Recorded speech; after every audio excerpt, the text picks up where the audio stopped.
What is going on, everyone? Welcome back to an episode of the Always Compete Seahawks podcast. I am Sam. That is Mike DeFran. Today, we will be going over a major thing that happened in the Seahawks world. It's a move that, frankly, had been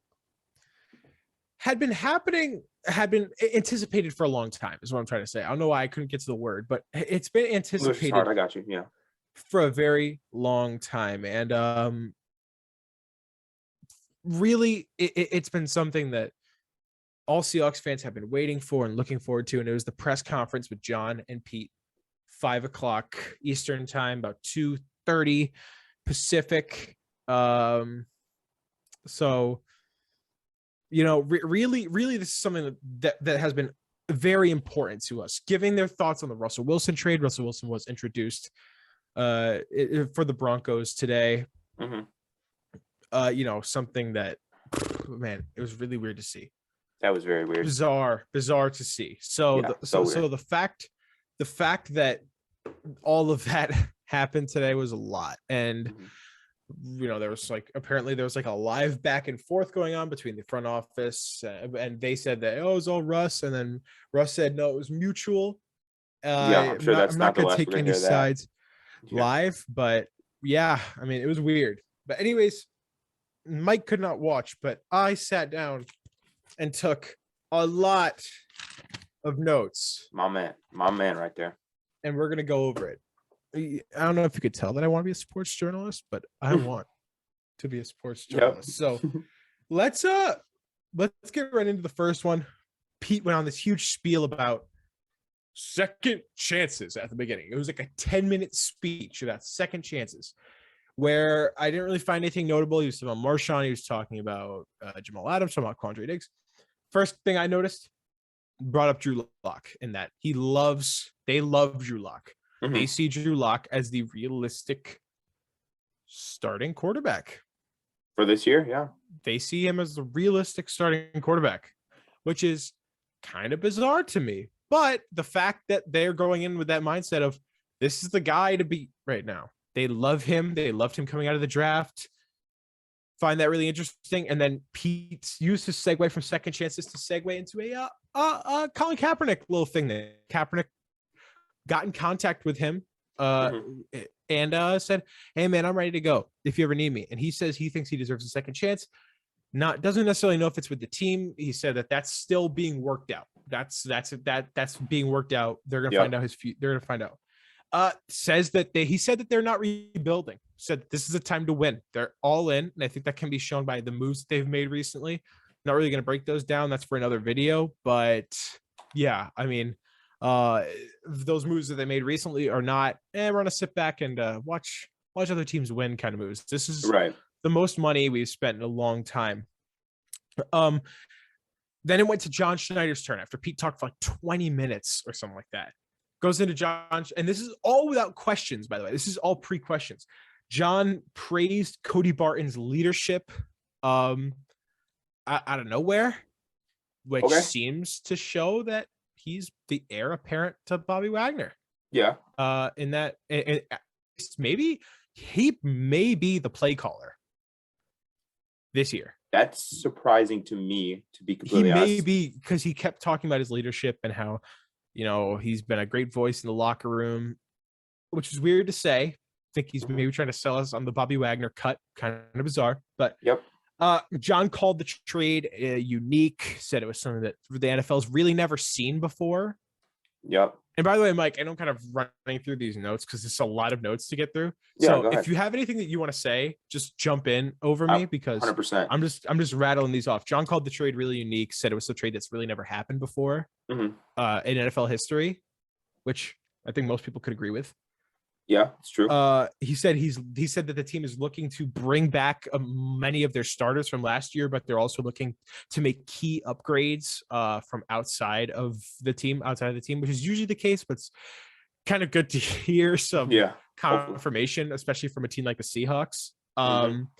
Then he goes into Uchenna Nwosu, said that there's connections there. Their strength and conditioning coach now was the strength and conditioning coach at USC when Nwosu was there. He loves him. He's been on them, their strength and conditioning coach, all offseason. Get this kid on the team. And you know what they did? You know what they did? They got him. And John actually told us a story about how he saw him in the hallway after they signed Uchenna Nwosu. And he goes, "Hey, man, did you hear about Uchenna?" And he's like, "Yeah, man, you got to get him." And he didn't know that they had signed him. He broke the news. He was really pumped about it.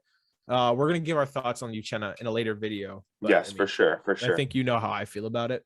Very if you follow me on Twitter on that plug the Twitter. Plug the Twitter, Sam. Plug the Twitter.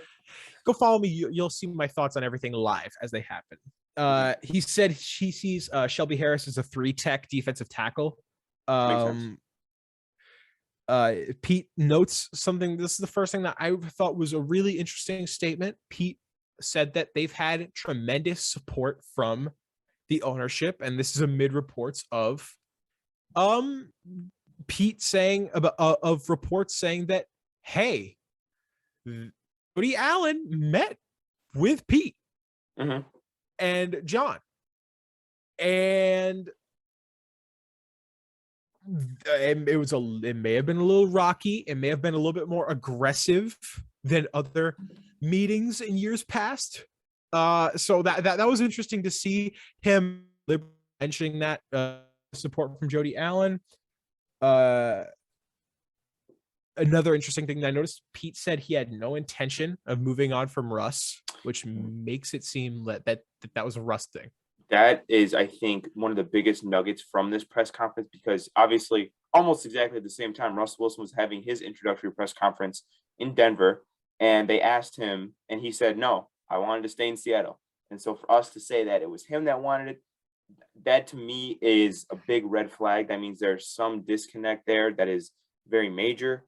And to me, that is kind of scary that there's such a lack of communication between our franchise quarterback and our front office, or our former franchise quarterback and our front office. So, yeah, Pete was surprised at the quality of deal that came in from Denver.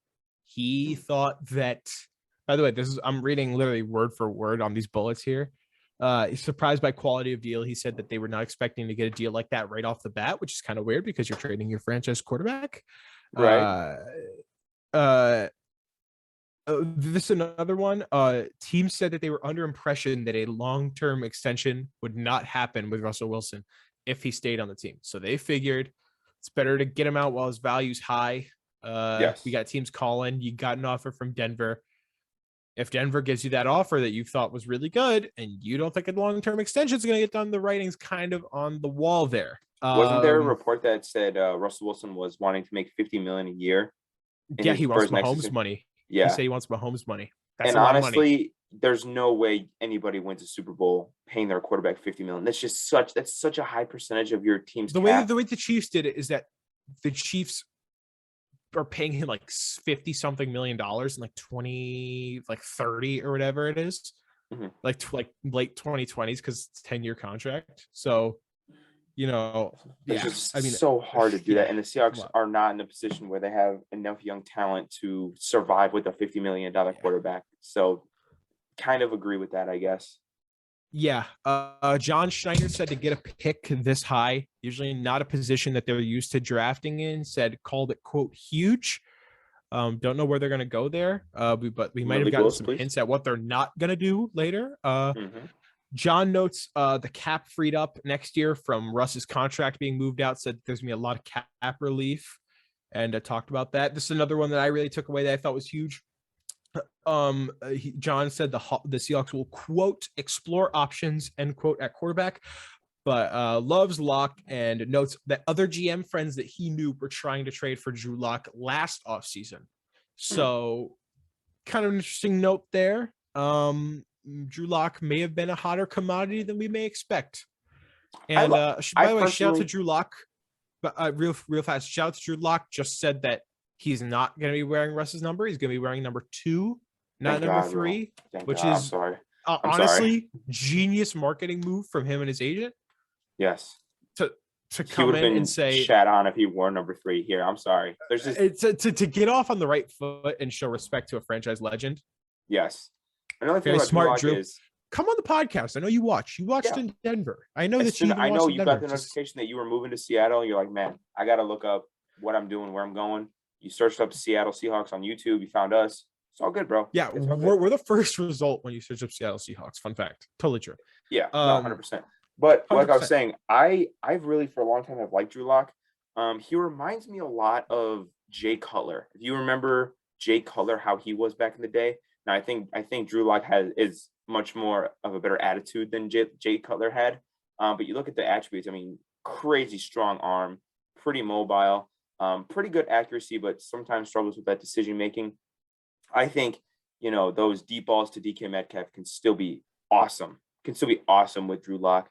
And I think, with the right coaching and with the right scheming around him, and maybe if he's given a chance to be the starter and, we put our hope in him and we give him confidence, I think he could be a quality starting quarterback.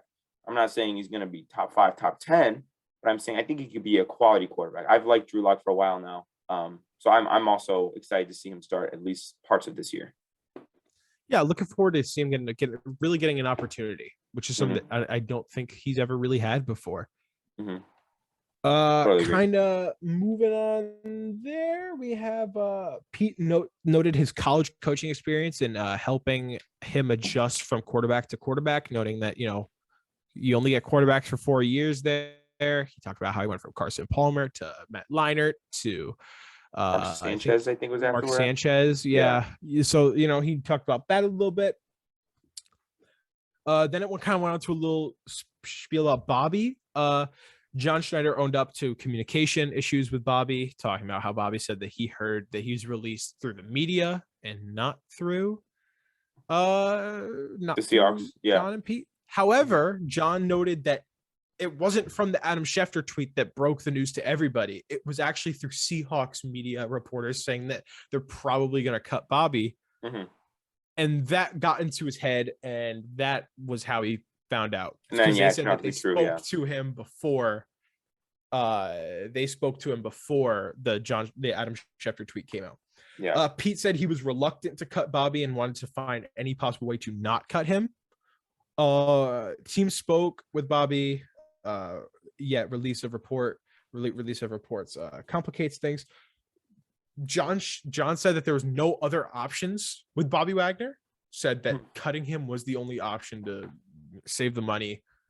He said that he was probably going to have to play the last year of his deal and then he was going to leave. So he figured save money now anyways. Yeah. Kind of interesting there. Moving on to the second page of my notes. Pete said that if he thinks Drew Lock can play how he did it in the first part of his career, in the first year of his career, he said he thinks they have a shot at a ring. Very interesting take bold there. Take. Very bold take. Very bold take. Bold. I mean, hey, Pete has balls, man. You got to own up to that. I mean, I don't know if that's like just that old man confidence that he has, or if it's a little delusion. Maybe probably a little bit of both, if we're being honest. But yeah, do we know if Pete went to like Vietnam or anything, or like Korea? Does he just have like balls of steel? Like, has he just seen everything and is not afraid to say anything? I would have loved if he just like was at the table, just stood up, stood on the table, and was like, "We are winning a Super Bowl with Drew Lock." Drops his mic, and then what? This is before Russ is traded. Yeah. They're like, wait, what's up? He's like, by the way, we just traded Russell Wilson. They're like, what is going on, Pete? He's having like a manic episode. Yeah, I mean, it's kind of what this press conference was like for Pete, because the next one, I talked about how in the beginning he seemed like a broken man talking about philosophy. This one, he said, I will quote this. He said, quote, "Games will be won on defense, special teams, and through the run." Oh no. Pete is not changing second on offense. He's already talked about how he might change on defense and change some stuff off on defense, but on offense, he's gonna be a goddamn same. And you know what? If it means Rashad Penny MVP season, I'm all for it. Pete don't give a shit, bro. Pete don't give a shit. He had like one of the best quarterbacks of the era, traded his ass just to run the ball more. Yeah. He don't give a shit, bro. They gave no comment on Deshaun Watson rumors because they can't. Right. John talked about Noah Fant saying that the Seahawks in that draft that year, they were picking at 21 and Denver was picking at 20. They filled out the draft card to draft Noah Oh Fant, my but gosh. Denver drafted them. And guess who we traded back and drafted? LJ Collier. So it all comes Thanks, Denver. full Thanks, circle. Denver. It all Appreciate that. comes What's with full us? circle. What's with us? All Like comes full circle. just almost drafting superstar tight ends. Same thing happened to George Kittle, man. We were this close to getting George Kittle, and the Niners. Yeah, and then the Niners were, whoop! I'm gonna jump up right ahead of you and pick him. Like, Jesus So Christ, stupid. man, So what stupid. is this? So stupid. Yeah, Pete sees Cody Barton as the next man up behind Bobby Wagner to play inside. So it's gonna be Jordan, obviously, and then Barton is gonna fill in that Bobby Wagner spot left empty. Pete said that talks were when asked the question, prompted with the question, he said talks were quote similar with DJ Reed as they were with Shaquille Griffin, where they were down to the wire. They were kind of in a bidding war with the Jets, and they just got edged out for DJ Reed at the last minute. Mm-hmm. So that happened. No comment on draft strategy. They did not answer whether they were going to pick a quarterback. They did not answer whether they were going to do anything. Yeah, noted the philosophy won't change, but the players will have a major effect on how the philosophy does, and they want to emphasize bringing in good players that will fit the philosophy. Team is fully committed to winning now. And finally, John talked about this at the very end, talked about how they haven't been able to pick a quarterback since Russ, unlike how they did in Green Bay when they picked Brett Favre and they picked a few other guys. When they picked not Brett Favre, when they picked Aaron Rodgers above Brett Favre. He said that they've liked a few quarterbacks, and he also noted that you'll never know where you'll acquire a good quarterback, your franchise quarterback in the draft. He mentioned Tom Brady, mentioned Russell Wilson. Mm-hmm. Makes me think that they're not eyeing quarterback at pick 9, just with how he phrased that, saying you never know where you're going to find a quarterback. Yeah, I mean, Russell Wilson was a 3rd-round guy, so yeah, I think they can probably do that again. You know, I've seen a lot of stuff where Desmond Ridder goes off in the 2nd round to the Seahawks, which honestly, I'm kind of starting to hop off the Malik bandwagon at pick 9. I'm starting to hop onto the idea of if we pick a guy who can immediately impact the squad on defense or on the O-line, that might be a positive thing to do.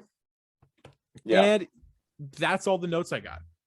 It was kind of a hectic press conference. Mike, what is your main takeaway on the purpose of this? I think this entire thing. The purpose of this press conference was to save their ass. They wanted to defend themselves as best as possible. I mean, when you trade away the franchise quarterback and you cut the franchise icon at defense, I mean, there's going to be a lot of questions. And I think they wanted this press conference to kind of save their ass a little bit, get the heat off them. People are like, oh, what are they doing? Blah, blah, blah, blah, blah. And I think this was, what's the phrase? Damage control? I think this was damage control, if I'm being completely honest. I think a lot of what, Pete was saying was what's the word I'm looking for? Non-confrontational. He didn't really address what we're going to do at 9. He didn't really say explicitly about the whole Russell Wilson thing, even though he said it was probably more Russell Wilson's fault. And then Russell Wilson said it was probably more our fault. And that's going to be something that I'm sure is going to be long debated. But again, this just really screamed damage control to me at, kind of facing the angry mob. And I'm wondering post free agency and even post draft, if he's still going to have as much heat on him after who knows what we do at 9, who knows who we sign else in free agency. I mean, we've had some good signings today, I think. But who knows, man? I think the fans are on thin ice with Pete Carroll. I think he is treading very lightly. And it's going to be interesting to see what else we do and what our quarterback situation looks like going forward, because obviously that's probably the most important. So I don't know. That's what my opinion is. I don't know. What did you think about that? Well, by the way, another thing that I forgot to write down is that the way Pete, and I think Matty Brown putting this out on Twitter, go check him out. Gives great Seahawks analysis for those who are into like film and advanced stats, advanced metrics. He does a lot of that good stuff. Talked about the Seahawks. He mentioned that the way that Pete made it sound is that the quarterback, or John made it sound, is that the quarterback competition is going to be Geno, who they made it sound like is going to resign, Drew Luck, and this is not in any order, I'm just listing, a potential 2022 draft ad, and then Jacob Eason, who is still on the roster. Reminder, because we picked him up off waivers, which means that we inherited his contract from the Colts, so he's still on the roster. So, I mean, this is certainly a situation. I'm not really sure how this is all going to play out, especially by the time we get to April and by the time we begin getting into June, July, August, when players begin working out and we see who they are on the field. I mean, because I'm positive that Drew Luck has talent. I've mentioned this to everybody. Second chances. I kind of believe in Pete that second chances do help, especially for guys like Drew Luck. I've been nonstop thinking about this comparison in my head, and I always overblow this kind of stuff. And I swear to God, I don't want you guys to think I'm comparing Drew Luck to this person, but it makes me think about in the 90s, in the early 90s, Falcons picked this guy out of Southern Mississippi in the second round. He was a guy who he had all the talent in the world, but he was just inconsistent, couldn't get his game right. So they're like, hey, we're trading you because we don't think that you have what it takes. This guy goes to his new team, gets his opportunity, goes on to be a Hall of Famer. That man's name was Brett Favre. So what I'm hearing is a direct quote from Sam is that Drew Lock will win MVP 3 seasons in a row and go to multiple Super Bowls. That's what I'm hearing. Direct quote. Can I tweet that and then at you? Okay, I'm gonna tweet that right now. Tweet it at it. I think Drew Lock is at least going to be a 3-time MVP winner, maybe a 3-time Super Bowl winner. May break NFL records. Not really sure. I think he's going to break the single season touchdown record easy. Okay. But I can't spell most of those words. Just give me 1 second so I can autocorrect it. Go to multiple Super Bowls. I'm going to capitalize multiple actually, because just from the way that you phrased that. All right. But anyways, I'm saying that changes of scenery help. They do help. They can give a guy some confidence, and it can give a guy a new perspective. Maybe it's a new system, maybe it's a new coaching, and maybe it's just fans that support him a bit more than they did back at home. So that's going to be it for this video. We hope you all enjoyed. Subscribe, leave a like, drop a comment, give your thoughts. We're going to have some free agency grades coming pretty soon, so stay tuned for those. Anyways, we'll see you in the next video. Peace out. Peace out.